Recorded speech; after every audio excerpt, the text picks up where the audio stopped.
with a crash, but thanks to the suit I wasn't hurt. I had no idea where the pad had taken me, but back then, I didn't care so much about where I was going, or how I would get home.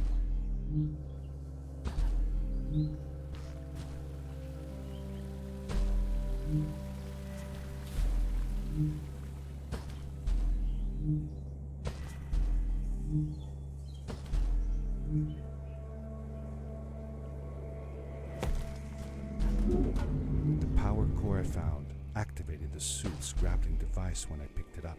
It must have been left here by my uncle.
These blue lights.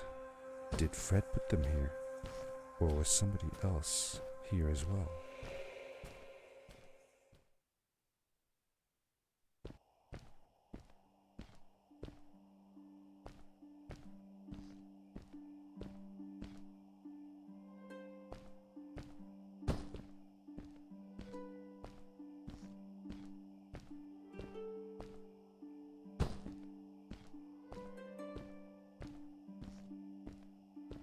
Hello, who are you? You're not from here. Wow, you look just like Fred, but smaller, and with less hair on your face. She knew Fred. I told her that he was my uncle, and that I was looking for him. What's an uncle? I said that that I had known him all my life. Really? Me too. I'll help you find him. I'm Madeline. The others call me Mad Maddie sometimes. I don't know why really, but you can call me Maddie. You've never been to the village, right? Let's meet over there in the square. I'll show you around.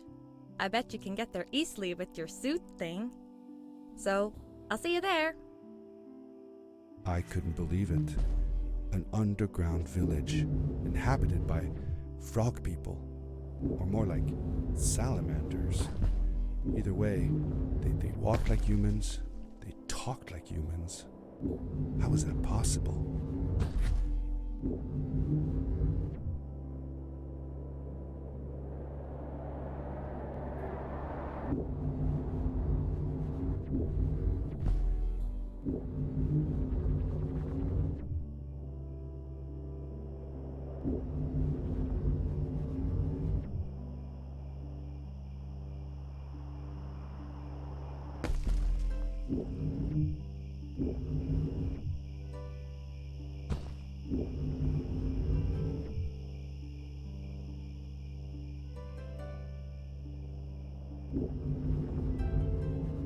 Darkness swept over me as I left the glittering lights in the village behind me and headed for the ominous shadows of the chasms.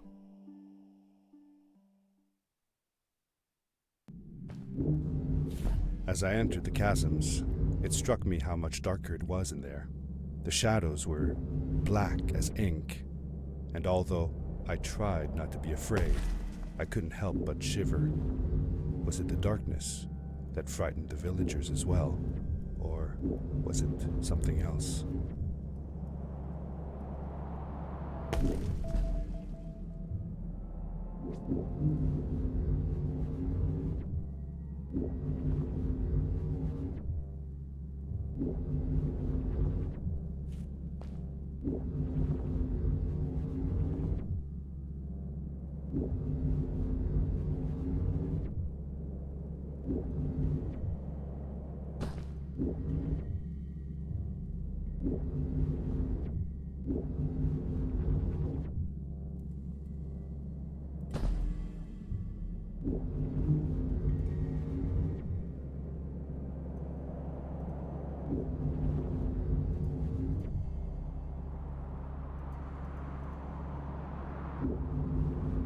Fred has been with my people since the first villager was born. He helped us build the village, taught us how to speak, and helps us with everything. He taught me how to read and write as well. That's how I could learn to read the writing on.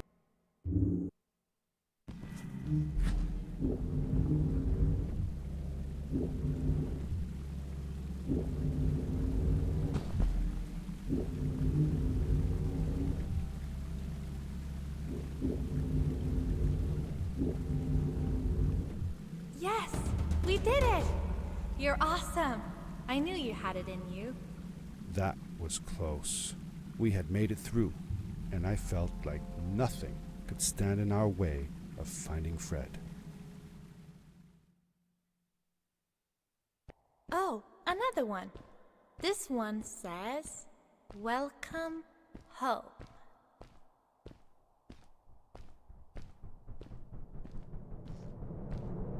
Whoa! This is it! This is where the Strays built their village. And what a beautiful place they chose. Just look at the sky. It is so big. It was a relief to finally feel the sun on my face and a gentle breeze in my hair. After all these caves, just breathing fresh air again was enough to clear my mind of any doubts I might have had about this strange journey so far.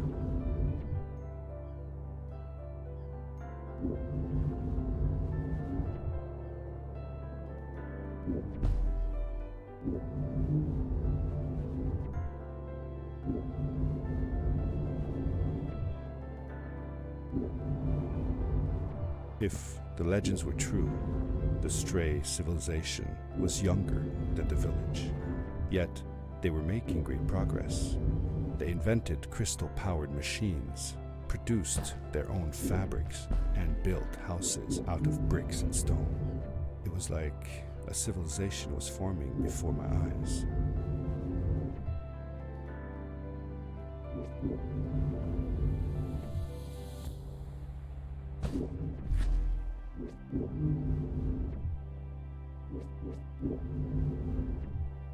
Hey, let's play a game. I bet that you can't get through this part without using the grapple device. Told you you couldn't do it.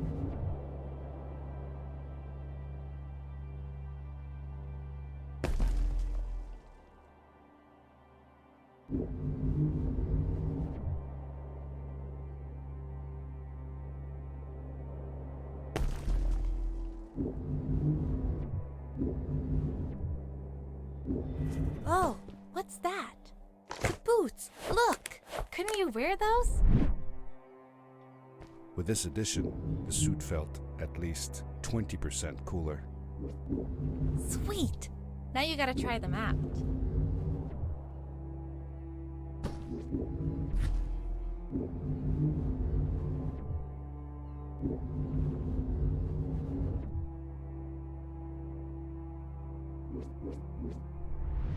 Whee!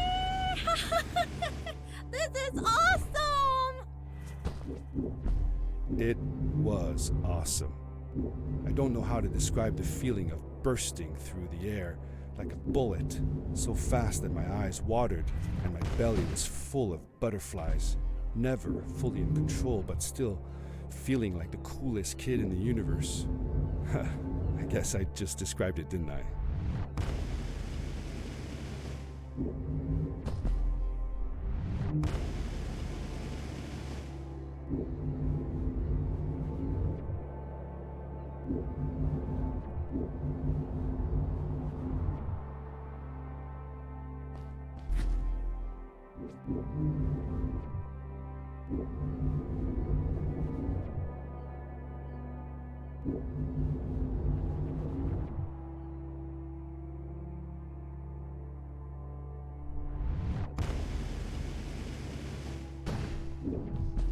We hadn't seen any people around yet, but ahead of us lay what looked like a proper town. The strays from Maddie's stories. I could imagine how she must have longed to meet them all her life. And now, here they were.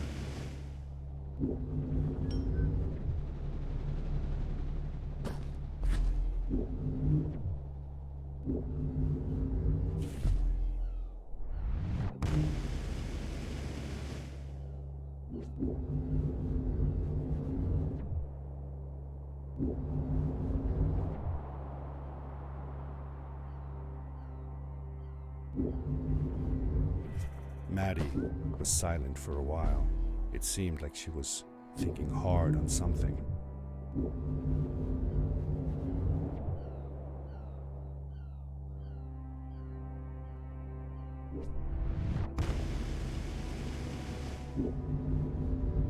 Quickly, grab a hold of that crate.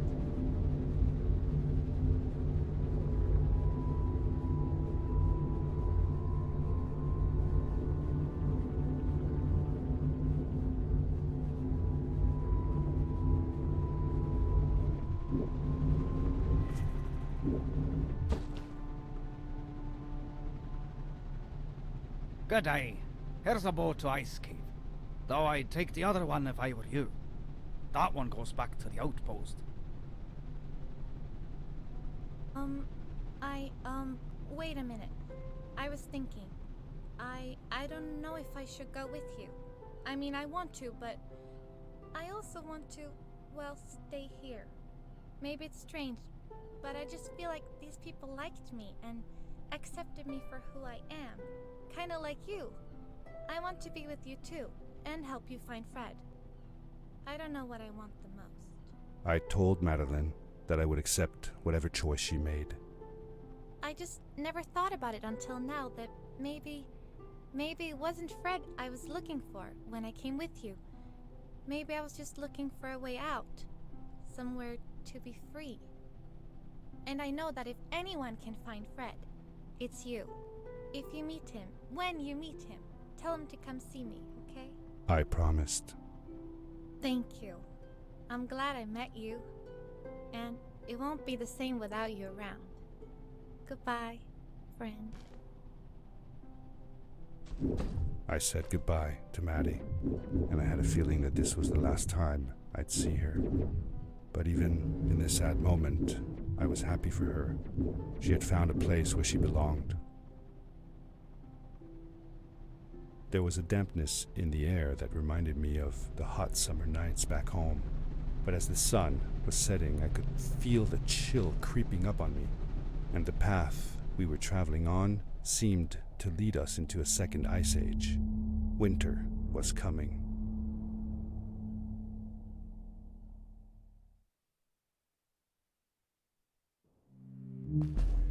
Into the caves again, and now it was just me.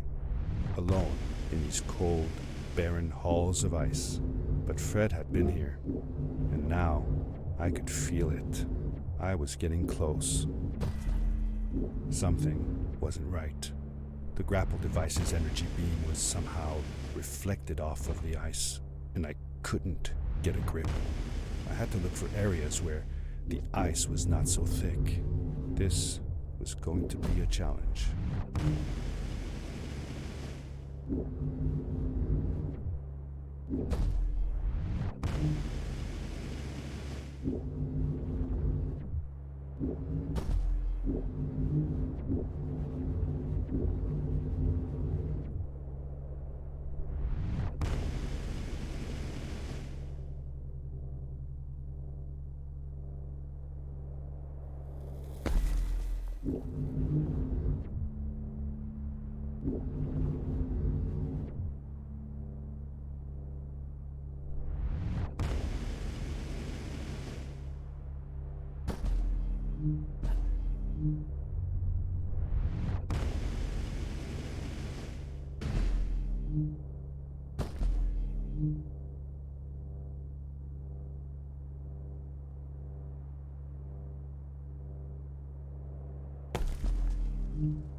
I found another one of Fred's campsite, noticeably newer than the others.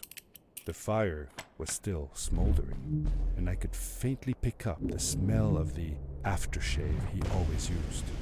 I was closing in on him. I could feel it. He had left some tools behind that I could use to repair my boots. That should do it. Good as new.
It was dark all around me, but there was a light at the end of the tunnel. Hello? Nephew? Uncle Fred, I finally found him. My little boy. I'm glad to see you. I said that I found the suit in his workshop and that I came looking for him.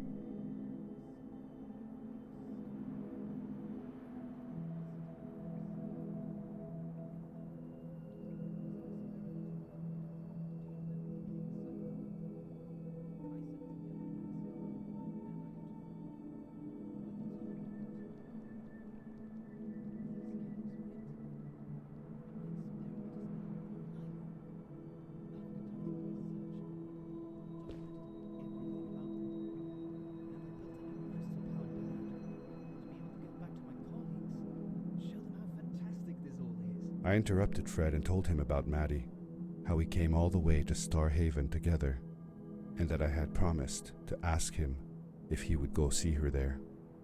Madeline. My little Maddie. I should have taken her to see Starhaven long ago. She was always so curious about the strays. I left her. I wanted to protect her. Or rather, protect myself from losing her. I've changed my mind. I'm not going home. What does research or praise matter when I can be here with these creatures? They need me. And it's just as well. I don't trust this pad for more than one ride anyway. You need that ride. I didn't want to go home, and I asked if I could stay with him and Maddie instead. I'm sorry, nephew. As much as I enjoy having you here, You must go home. Explore the world on your own. Have your own adventures. I reluctantly agreed to go home. I was going to miss my uncle. I will miss you too. But I'm sure you'll do phenomenal on your own. And don't worry about me or Maddie. We'll be fine.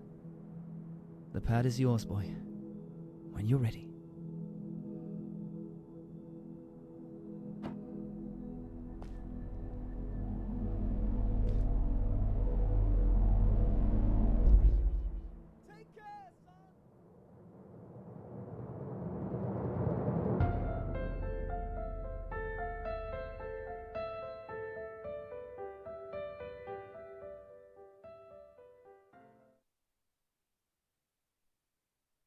The end.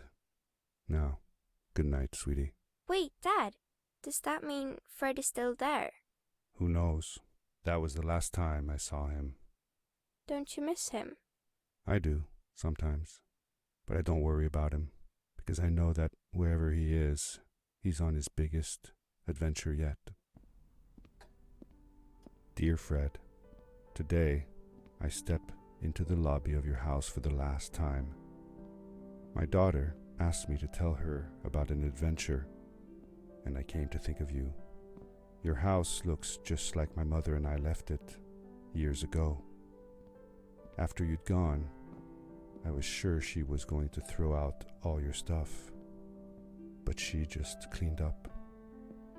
We made you a small memorial. For a while, I came here every day, just like I used to. Sometimes, I could even faintly hear your voice, calling from the observatory, asking me to get you this tool or that. I never told my mother about that day. I don't think she would have believed me. Can I believe it? After all these years?